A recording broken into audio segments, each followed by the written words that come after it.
So the welder's working flat out. It's just a cheap little Rossi, little inverter style.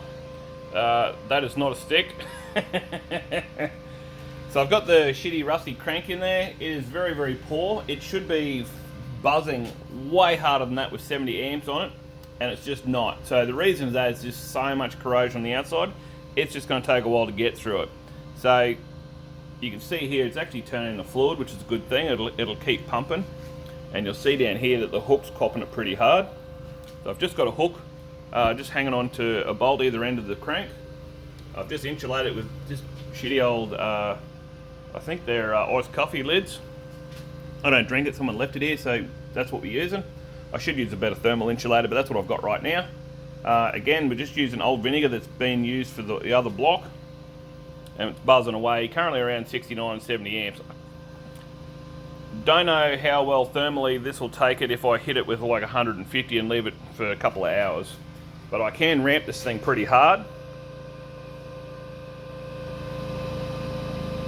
But I imagine she's going to overheat probably my hooks, and if not the cables, if I leave it there for too long. So you can see down there the hook has already stripped the plastic off it, and it's just buzzing. I don't want to hit it that hard for that long. I reckon we'll have cable issues. So I'll leave it around 65, 70 amps for a while. Just keep an eye on the temps, make sure the cables aren't getting too hot.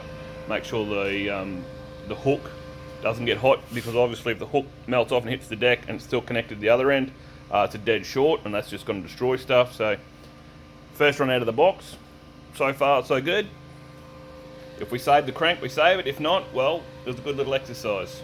I do have plans for this thing later, so it's not a dead money loss. I paid, I think it's like 180 Australian for it landed to my door.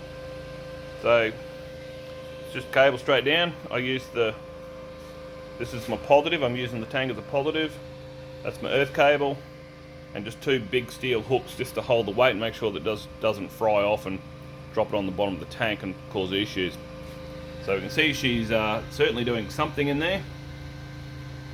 She's buzzing away, and as it destroys the steel, the layer of oxidization on the outside, the corrosion, the rust, as it lifts that off the crank, I expect to see bubbles fizzing out of here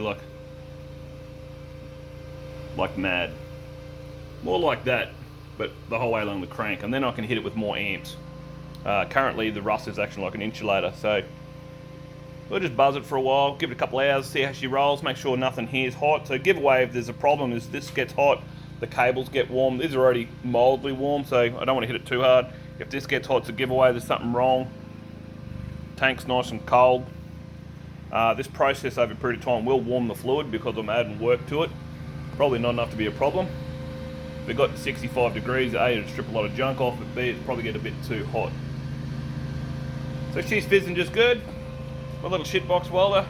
It's probably not as manufacturer expected, but hey, and this thing's awesome. Like, it weighs like nothing. 2 fingers is plenty to pick it up. So it's a good little thing. It'll be able to store away and store for another rainy day.